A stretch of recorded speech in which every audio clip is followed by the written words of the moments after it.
ಏನೋ ಒಂದು ಕೆಟ್ಟದ್ದನ್ನ 4 ಜನ ಮಾತಾಡಿದ್ರೆ ಮಾತಾಡ್ಲಿಲ್ವಲ್ಲ ನಾವು? ಮಿತ್ರ, ನಾವು ಯಾವ ತರದ ನೀಚ ಮಟ್ಟದಲ್ಲಿ ಇದ್ದೀವಿ ಅಂತಂದ್ರೆ, ನಾನು ಬಹಳ ಬೇಸರದಿಂದ ಹೇಳ್ತೀನಿ, ಮತ್ತೆ ಇದನ್ನ ಕ್ಲಿಯರ್ ಮಾಡ್ಕೋಬೇಕು. ಯಾವ ತರದ ನೀಚ ಮಟ್ಟದಲ್ಲಿ ಇದ್ದೀವಿ ಅಂತಂದ್ರೆ, ಆ ಮನುಷ್ಯ ಎಷ್ಟು ಬಡಿದಾಡಿದ್ರು ಗೊತ್ತಾ? ಬರೀ ಉತ್ತರ ಕನ್ನಡ ಜಿಲ್ಲೆಯೊಂದರಲ್ಲಿ ನಾನು ಇಲ್ಲಿ ಕೂತಾಗ ಡೀಟೇಲ್ ತೆಗೆದುಕೊಳ್ತಿದ್ದೆ ಅವ್ರ ಹತ್ರ. 28,000 ಸೆಲ್ಫ್ ಹೆಲ್ಪ್ ಗ್ರೂಪ್ಗಳಿವೆ. 28,000. ಒಂದರಲ್ಲಿ 10 ಜನ ಅಂತ ಹಿಡಿದ್ರು ಹೆಚ್ಚು ಕಡಿಮೆ 2.5 ಲಕ್ಷ ಜನ ಫಲಾನುಭವಿಗಳು, ಧರ್ಮಸ್ಥಳದ ನೇರ ಫಲಾನುಭವಿಗಳು. ಇವರೆಲ್ಲರೂ ಸಾಲ ತಗೊಂಡಿದ್ದಾರೆ ಧರ್ಮಸ್ಥಳದ ಹತ್ರ. ಇಡೀ ರಾಜ್ಯದಲ್ಲಿ ಎಷ್ಟು ಜನಕ್ಕೆ ಗೊತ್ತಾ? ಯಾಕೆ ಹೊಟ್ಟೆ ಉರಿ? ನಾಗೇಶಣ್ಣ ಬಹಳ ಚೆನ್ನಾಗಿ ಹೇಳಿದ್ರು. ಯಾಕೆ ಹೊಟ್ಟೆ ಉರಿ ಇವರಿಗೆಲ್ಲ ಅಂತಂದ್ರೆ, ಯಾವುದನ್ನ ಸರ್ಕಾರ ಮಾಡ್ಲಿಕ್ಕಾಗ್ಲಿಲ್ವೋ, ಯಾವುದನ್ನ ಈ ದೇಶವೇ ನಡೆಸುವಂತ ರಾಷ್ಟ್ರೀಕೃತ ಬ್ಯಾಂಕ್ಗಳು ಮಾಡ್ಲಿಕ್ಕಾಗದಿಲ್ವೋ, ಅದನ್ನ ಈ ದೇಶದ ಒಂದು ಸಾಮಾನ್ಯವಾಗಿರುವಂತ ಒಂದು ದೇವಸ್ಥಾನ ಮಾಡ್ತು. ಅದು ಹೊಟ್ಟೆ ಉರಿ ಇವರಿಗೆಲ್ಲ. ಹೆಚ್ಚು ಕಡಿಮೆ 6.5 ಲಕ್ಷ ಸ್ವಸಹಾಯ ಗುಂಪುಗಳು ಇಡೀ ರಾಜ್ಯದಲ್ಲಿ. 55 ಲಕ್ಷ ಜನ ಅದರಿಂದ ಫಲ ಪಡ್ಕೊಳ್ತಾ ಇರೋರು. ಅವರಿಗೆ ಸಾಲ ಸಿಕ್ಕಿದೆ, ಮನೆ ಕಟ್ಕೊಂಡಿದ್ದಾರೆ, ಟಿವಿ ತಗೊಂಡಿದ್ದಾರೆ, ಮಗನಿಗೆ ಎಜುಕೇಶನ್ ಮಾಡಿಸಿದ್ದಾರೆ, ಎಷ್ಟು ಕೆಲಸವನ್ನ ಸಾಲದಲ್ಲಿ ಮಾಡಿಸಿದ್ದಾರೆ. ಇವ್ರಿಗೆ ಯಾರಿಗಾದ್ರೂ ಸಾಲ ಬ್ಯಾಂಕ್ ಕೊಡ್ತಿತ್ತೇನು? ಇಲ್ಲಿ ಕೂತಿರೋ ತಾಯಂದ್ರು ಪ್ರಾಮಾಣಿಕವಾಗಿ ಹೇಳಿ, ನಿಮ್ಗೆ ಯಾವಾಗಾದ್ರೂ ಬ್ಯಾಂಕ್ ಕರೆದು ಸಾಲ ಕೊಡ್ತಿತ್ತಾ? ಆದ್ರೆ ಬ್ಯಾಂಕಿಗೆ ವೀರೇಂದ್ರ ಹೆಗಡೆ ಅವರು ಹೇಳಿದ್ರು, ಮಂಜುನಾಥ ಸ್ವಾಮಿಯೇ ಬ್ಯಾಂಕಿಗೆ ಆಧಾರ. ಈ ಜನರಿಗೆ ಸಾಲ ನಮ್ಮ ಮೂಲಕ ಕೊಡಿ, ಸಾಲ ನಿಮ್ಗೆ 1 ಪೈಸಾ ವಾಪಸ್ ಬರೋ ತರ ನಾವು ಮಾಡ್ತೀವಿ ಅಂತ ಸಾಲ ಕೊಟ್ಟಿರೋದು.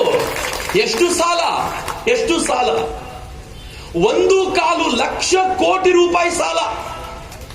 1-2 ರೂಪಾಯಿ ಅಲ್ಲ, 1,000-2,000 ಕೋಟಿ ಅಲ್ಲ, 1.25 ಲಕ್ಷ ಕೋಟಿ ರೂಪಾಯಿ ಸಾಲವನ್ನ ಮಂಜುನಾಥ ಸ್ವಾಮಿಯ ಮೂಲಕ ಬ್ಯಾಂಕುಗಳು ಕೊಡುವಂತೆ ಮಾಡಿ, ಈ ನಾಡಿನ ಅತ್ಯಂತ ಕೊನೆಯ ವ್ಯಕ್ತಿಗೆ ಸಾಲ ಸಿಗುವಂತೆ ಮಾಡಿದ ವ್ಯಕ್ತಿಯನ್ನ ಕೆಟ್ಟದಾಗಿ ಮಾತನಾಡ್ತಾ ಇದ್ರೆ ಮನೆಯಲ್ಲಿ ಊಟ ಮಾಡ್ಲಿಕ್ಕೆ ಮನಸ್ಸು ಹೆಂಗ್ ಬರ್ತಿದ್ರಿ ನಮ್ಗೆ? ನಮ್ಮೊಬ್ಬ ವಾಲಂಟಿಯರ್ ಬಂದು ಹೇಳ್ತಾನೆ, ಅಣ್ಣ ನೀವ್ ಹೇಳಿದ್ರಿ ಅಂತ ನಮ್ಗೆಲ್ಲ ಸತ್ಯ ಗೊತ್ತಾಗಿದೆ, ಆದ್ರೆ ಸಾಲ ತಗೊಂಡಿರೋ ನಮ್ಮ ಅಮ್ಮನ ಒಪ್ಸೋದ್ ಹೆಂಗೆ? ನಮ್ಮಮ್ಮ ನಂಬ್ಕೊಂಡು ಕೂತು ಬಿಟ್ಟಿದ್ದಾಳೆ, ಇವ್ರು ಹಿಂಗ್ ಮಾಡ್ಬಿಟ್ಟಿದ್ದಾರೆ ಅಂತ ನಮ್ಮಮ್ಮ ನಂಬ್ಕೊಂಡು ಕೂತಿದ್ದಾಳೆ ಅಂತ. ಮಿತ್ರ, ಇಷ್ಟರ ಹಿಂದೆ ಇದ್ದವ್ರು ಯಾರು ಅಂತ ನಾನು ನಿಮ್ಮ ಮುಂದೆ ಬಿಚ್ಚಿಡಬೇಕು. ಈ ದೇಶದಲ್ಲಿ ಯಾವತ್ತಾದ್ರೂ ಹಿಂದೂಗಳ ಮೇಲೆ ಆಘಾತ ಆದಾಗ 4 ಜನ ಕೆಲಸ ಮಾಡ್ತಿರ್ತಾರೆ. 4 ಜನ ನೆನ್ಪಿಟ್ಕೊಳ್ಳಿ. ಮೊದಲನೇದು, ಅದರ ಹಿಂದೆ ಮುಸಲ್ಮಾನರದೊಂದು ದೊಡ್ಡ ಪಡೆ ಇರುತ್ತೆ, ಜಿಹಾದಿ ಪಡೆ ಇರುತ್ತೆ. ಎಲ್ಲ ಮುಸಲ್ಮಾನರು ಅಂತ ನಾನು ಹೇಳಲಿಕ್ಕೆ ಹೋಗೋದಿಲ್ಲ, ಆದ್ರೆ ಬಹುತೇಕರು ಅದ್ರ ಹಿಂದೆ ಇರ್ತಾರೆ. ಹೇಗಾದ್ರೂ ಮಾಡಿ ಹಿಂದೂಗಳನ್ನ ಗಟ್ಟಿಯಾಗಿ ಒಗ್ಗೂಡಿಸಿರುವಂತ ಒಂದು ಸಂಸ್ಥೆಯನ್ನ ಧ್ವಂಸಗೊಳಿಸಬೇಕು ಅಂತ. ಅದರಲ್ಲೂ ಹೊಟ್ಟೆ ಉರಿ ಏನ್ ಗೊತ್ತೇನು? ನಮ್ಗೆಲ್ರಿಗೂ ದೇವಸ್ಥಾನ ಇದೆ, ಒಂದೊಂದು ಜಾತಿಗೆ ಒಂದೊಂದು ದೇವಸ್ಥಾನ. ಆದ್ರೆ ಧರ್ಮಸ್ಥಳ ಮಾತ್ರ ಜಾತಿ ಮತ ಪಂಥಗಳನ್ನ ಮೀರಿ ಎಲ್ಲರೂ ಒಗ್ಗಟ್ಟಲ್ಲಿ ಮೈ ಮೇಲಿನ ಶರ್ಟ್ ತೆಗೆದು ನಾವೆಲ್ಲರೂ ಒಂದೇ ಅಂತ ಹೋಗುವಂತ ಜಾಗ. ಅದು ಹೆಂಗೆ ಅವ್ರಿಗೆ ಉರಿಯಾಗದೇ ಇರುತ್ತೆ? ಎರಡನೇದು, ಈ ದೇಶದಲ್ಲಿ ಎಲ್ಲಾದ್ರೂ ಹಿಂದೂಗಳ ಮೇಲೆ ಆಘಾತ ಮಾಡಿದ್ರೆ ಕ್ರಿಶ್ಚಿಯನ್ರು ಇದ್ದೇ ಇರ್ತಾರೆ. ಮತ್ತೆ ಎಲ್ಲ ಕ್ರಿಶ್ಚಿಯನ್ರು ಅಲ್ಲ, ಆದ್ರೆ ಬಹುತೇಕ ಕ್ರಿಶ್ಚಿಯನ್ರು ಇರ್ತಾರೆ. ಅವರು ವ್ಯವಸ್ಥಿತವಾಗಿ ಇದಕ್ಕೇನಾದ್ರೂ ತೊಂದರೆ ಕೊಡಬೇಕು ಅಂತಾರೆ. ನಾಗೇಶಣ್ಣ ಹೇಳಿದ್ರಲ್ಲ, ಯಾಕೆ ಧರ್ಮಸ್ಥಳವನ್ನು ಕಂಡ್ರೆ ಕ್ರಿಶ್ಚಿಯನ್ರಿಗೆ ಕೋಪ ಇದೆ ಅಂತಂದ್ರೆ, ಇವರ ಕನ್ವರ್ಷನ್ ಬಿಸಿನೆಸ್ ನ ಅರ್ಧ ಪಾಲಿಗೆ ಕರ್ನಾಟಕದಲ್ಲಿ ಅಡ್ಡಗಟ್ಟಿ ನಿಂತಿರೋದೇ ಧರ್ಮಸ್ಥಳ. ಇವರೆಲ್ಲರೂ ಕನ್ವರ್ಟ್ ಮಾಡೋದು ಹೇಗೆ ಗೊತ್ತಾ? ನಿಮ್ ಮನೆಗೆ ಅಕ್ಕಿ ಕೊಡ್ತೀವಿ ಅಂತ ಹೇಳಿ ಕನ್ವರ್ಟ್ ಮಾಡ್ತಾರೆ, ನಿಮ್ಮನ್ನು ಕರ್ಕೊಂಡು ಬಂದು ಹಾಸ್ಪಿಟ್ಲಿಗೆ ಕರ್ಕೊಂಡು ಹೋಗ್ತೀವಿ ಅಂತ ಹೇಳಿ ಕನ್ವರ್ಟ್ ಮಾಡ್ತಾರೆ, ನಿಮ್ ಮಗನಿಗೆ ಸ್ಕಾಲರ್ಶಿಪ್ ಕೊಡ್ತೀವಿ ಅಂತ ಹೇಳಿ ಕನ್ವರ್ಟ್ ಮಾಡ್ತಾರೆ. ಆದ್ರೆ ಇವೆಲ್ಲವನ್ನೂ ಕೂಡ ನಾವು ಹುಂಡಿಗೆ ಹಾಕಿದ ಹಣದ ಮೂಲಕ ಮಾಡ್ತಾ ಇರುವಂತ ಏಕೈಕ ಸಂಸ್ಥೆ ಯಾವ್ದಾದ್ರು ಇದ್ರೆ ಅದು ಧರ್ಮಸ್ಥಳ. ಹೀಗಾಗಿ ಯಾರಾದ್ರೂ ಕನ್ವರ್ಷನ್ ಮಾಡ್ಲಿಕ್ಕೆ ಬಂದ್ರೆ ಹೋಗಲೇ, ನಾನು ಅಲ್ಲಿಗೆ ಯಾಕೆ ಬರ್ಲಿ, ನನ್ನ ಹತ್ರ ಮಂಜುನಾಥ ಇದ್ದಾನೆ ಅಂತ ಈ ದೇಶದ ಈ ನಾಡಿನ ಜನ ಹೇಳ್ತಾರಲ್ಲ, ಸಹಿಸ್ಲಿಕ್ಕೆ ಆಗ್ತಿಲ್ಲ ಅವರಿಗೆ. ಮೂರನೇದಿದ್ದಾರೆ ಲೆಫ್ಟಿಸ್ಟ್ ಲಿಬರಲ್ಗಳು.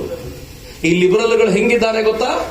ಈ ಲಿಬರಲ್ಗಳು ಯಾವತ್ತು ಈ ದೇಶದಲ್ಲಿ ಜಾತಿ ಮತ ಪಂಥ ಮೀರಿ ಜನ ಒಟ್ಟಾಗ್ತಾರೋ ಆಗ ಹಿಂದುತ್ವದ ಶಕ್ತಿ ಮತ್ತೆ ಬಲವಾಗುತ್ತೆ ಅಂತ ಗೊತ್ತಾದಾಗಲೆಲ್ಲ ಅದನ್ನು ಒಡಿಲಿಕ್ಕೆ ಅಂತ ಪ್ರಯತ್ನ ಪಡ್ತಾರೆ.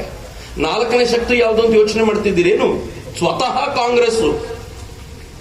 ಈ ಕಾಂಗ್ರೆಸ್ ಇದೆಯಲ್ಲ, ಯಾವತ್ತು ಬೆಳೆದು ನಿಲ್ತಾರೋ ಒಡೆದು ನಿಲ್ಲಲಿಕ್ಕೆ ಬೆಳೆಯೋದು. ನಮ್ಮನ್ನು ಒಡಿತಾರೆ. ಎಲೆಕ್ಷನ್ ಬಂದಾಗ ಹೇಳ್ತಾರೆ ನಿಮ್ ಜಾತಿ ಯಾವುದು ಅಂತ ಕೇಳ್ತಾರೆ. ನಮ್ ಜಾತಿಗಳ ಸಂಖ್ಯೆ ಲೆಕ್ಕ ಹಾಕ್ತಾರೆ. ಹಿಂದುತ್ವದ ಹೆಸರಿನಲ್ಲಿ ಒಟ್ಟಾಗ್ಲಿ ಬಿಡೋದಿಲ್ಲ. ಯಾವತ್ತಾದ್ರೂ ಮುಸಲ್ಮಾನರ ಜಾತಿಯನ್ನ ಯಾವ್ದಾದ್ರೂ ಒಬ್ಬ ಕಾಂಗ್ರೆಸ್ MLA ಕೇಳಿದ್ದನ್ನು ಕೇಳಿದಿರಾ? ಅವರೆಲ್ಲರೂ ಒಟ್ಟಾಗಿ ಮುಸಲ್ಮಾನರು, ನಾವು ಮಾತ್ರ ಹಿಂದೂಗಳು ಜಾತಿಯಲ್ಲಿ ಡಿವೈಡ್ ಆಗಬೇಕು. ಯಾಕೆಂದ್ರೆ ನಾವು ಡಿವೈಡ್ ಆದ್ರೆ ಅವ್ರು ಅಧಿಕಾರಕ್ಕೆ ಬರ್ತಾರೆ, ಅಧಿಕಾರಕ್ಕೆ ಬಂದ್ರೆ ತಾವು ಅಂದುಕೊಂಡಿದ್ದೆಲ್ಲ ಮಾಡಬಹುದು ಅಂತ ಕೂತಿರ್ತಾರೆ. 4ನೇ ಶಕ್ತಿ ಇದು. ಐದನೇದೊಂದು ಶಕ್ತಿ ಇದೆ, ಯಾವುದು ಗೊತ್ತಾ? ಹಿಂದೂಗಳೇ ಕರ್ಮ. ಹಿಂದೂಗಳು